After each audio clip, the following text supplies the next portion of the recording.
Taukah kamu? Hai guys, hari ini kami akan mengajak kalian untuk mengenal sekolah kami secara detail nih. Kalian udah gak sabar kan?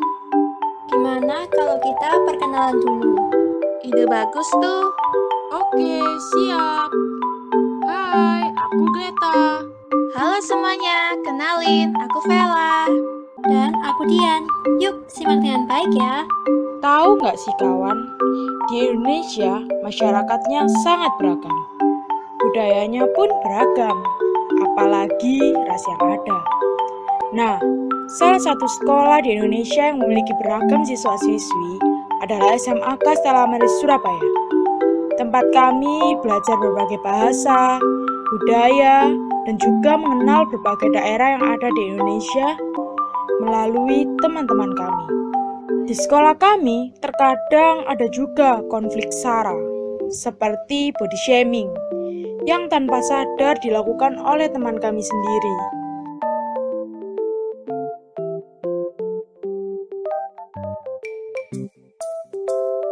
Namun, kami mengatasinya dengan memberitahu bahwa itu bisa menyakiti hatinya, dan menegur dia bahwa semuanya adalah anugerah Tuhan. Jadi, jangan membeda-bedakan sesama kita, karena kita semua diciptakan dengan sempurna. Sedih deh kalau dengar berita akhir-akhir ini, karena beritanya kebanyakan tentang bencana alam, seperti banjir dan gempa bumi yang terjadi di NTT dan juga Malang. Ada salah satu teman kami yang berasal dari NTT. Puji Tuhan, teman kami tidak terdampak oleh bencana banjir yang melanda. Kami tidak tahu apakah ada teman kami yang berasal dari Malang.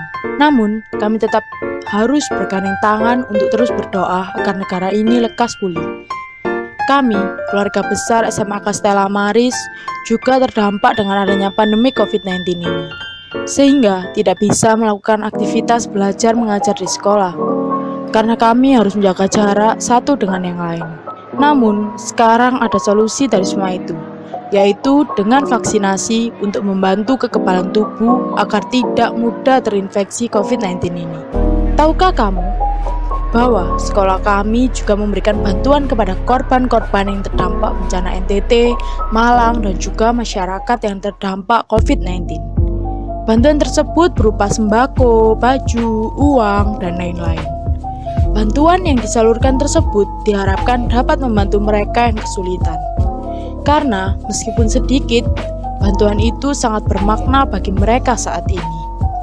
Aku kasih tahu nih kawan-kawan, kalau Indonesia itu merupakan negara yang menerapkan sistem pemerintahan demokrasi, di mana semua warga negaranya memiliki hak setara dalam pengambilan keputusan negara yang mampu mengubah hidup mereka.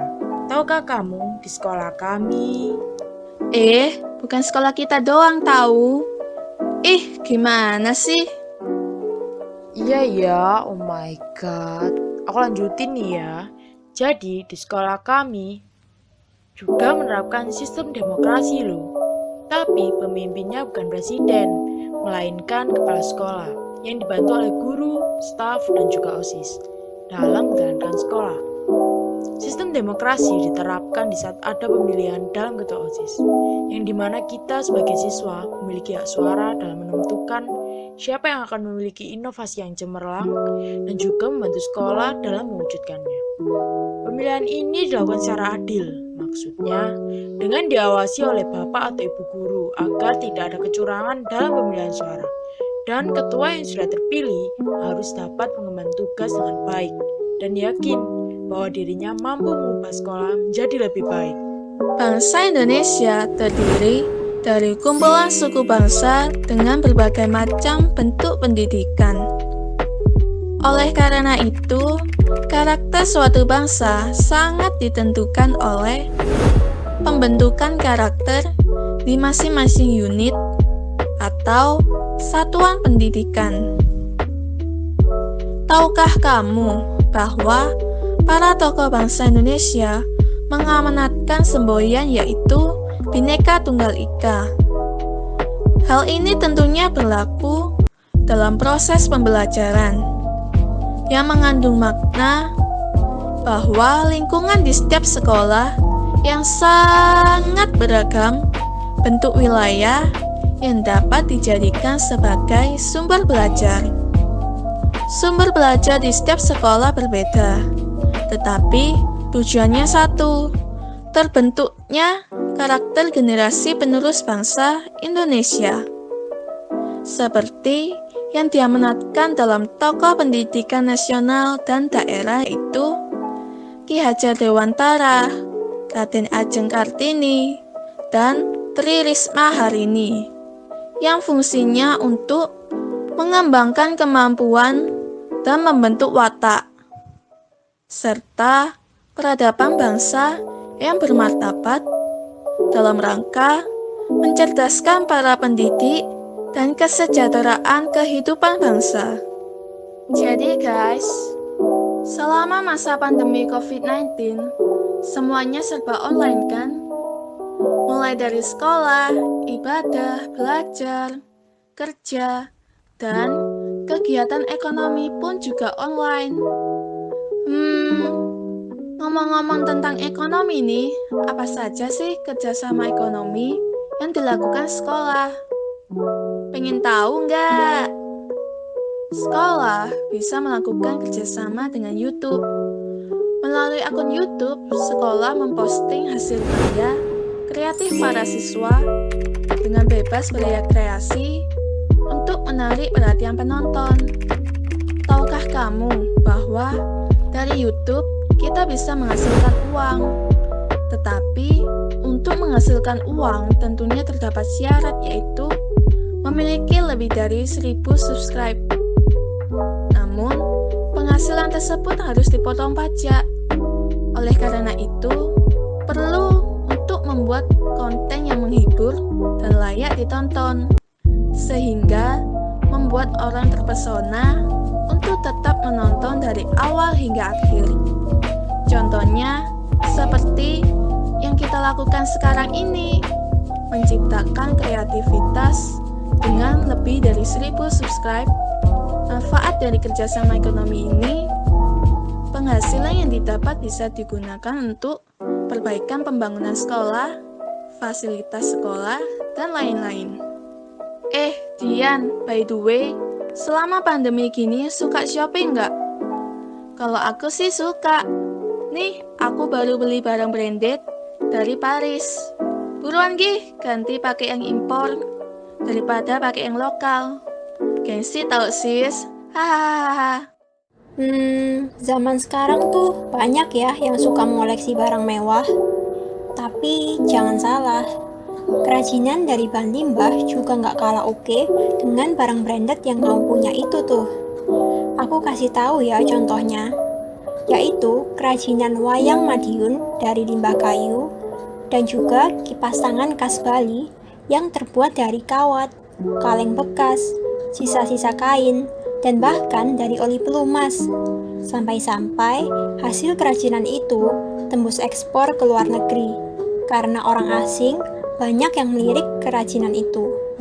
Daripada kita beli-beli barang impor terus yang gak jelas kayak gitu, yang justru malah jadi bahan gengsi sama teman-teman yang lain, mending kita kembangin bareng-bareng potensi yang ada di daerah kita atau budaya kita. Seperti yang aku sebutin tadi, wayang Madiun dan kipas tangan Bali. Wah, iya juga ya. Lagian sama aja aku kayak buang-buang uang gak jelas. Yes, bener banget. Oh iya, kamu bilang bisnis itu marketnya rame, bahkan sampai ke luar negeri ya. Pasti cuannya banyak tuh, karena bahan yang digunakan dari limbah yang sudah nggak dipakai. Kok aku jadi kepo ya tentang mereka yang bisnis kerajinannya bahan limbah. Kepo cuannya maksudku, hahaha. Iya, mereka untungnya lumayan besar kayaknya. Oh ya, untuk bisa tahu tuh, dengan memaksimumkan dan meminimumkan suatu fungsi. Nah, gimana caranya? Yaitu dengan menghitung kombinasi antara besar keuntungan dengan biaya pembelian dan penjualan. Jadi, biaya produksinya sekecil atau seminimum mungkin. Wow, amazing. Sekarang, banyak orang menggunakan musik untuk menghibur dan mengekspresikan perasaannya. Oh iya, tahu nggak sih kawan, kalau musik juga punya banyak genre loh. Contohnya, di benua Amerika nih, ada 12. Apa aja? Ada jazz, blues, country, bluegrass, rock, rhythm and blues, ragtime, hip hop, pop, dance, rock and roll, dan reggae. Yang pastinya, dari setiap genre punya ciri khasnya sendiri ya. Tapi tahu nggak sih, kalau dulu ada beberapa dari pencetus genre yang mengalami diskriminasi. Contohnya musik reggae. Pencetus musik reggae itu kan suku Negroid, atau orang berkulit hitam di Jamaika yang pada waktu itu mendapat rasisme dari orang berkulit putih karena dianggap orang kulit hitam itu nggak mungkin bisa menciptakan suatu karya, dianggap sebagai golongan kelas bawah, serta musik mereka juga nggak diterima. Tapi nyatanya, sekarang musik reggae sudah diakui bahkan digandrungi oleh dunia melalui lagu-lagunya yang berkualitas. Justru lewat lagu itu tuh, masyarakat bisa lebih mengenal pencetusnya juga, gak cuman lagunya aja. Nah, dari situlah orang-orang dari berbagai latar belakang yang berbeda bersatu dan diskriminasi mulai memudar. Sama halnya seperti di SMAK Stella Maris. Di sini ada berbagai macam orang dengan latar belakang yang berbeda, tapi kami semua tetap hidup damai dan rukun. Nah, gimana? Menarik kan sekolah kami? Oh iya, pastinya dong. Dan untuk menutup pengenalan ini, kita harus nyanyi dulu nih, supaya yang nonton terhibur. Uhuy! Yuk, dimulai dari Dian.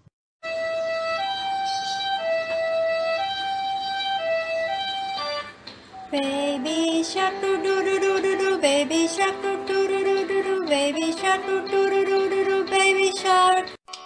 Mommy shark do do do do do, mommy shark do do do do do, mommy shark do do do do do, mommy shark. Daddy shark do do do do do do, daddy shark do do do do do do, daddy shark do do do do do do, daddy shark. Yeay, terima kasih semuanya.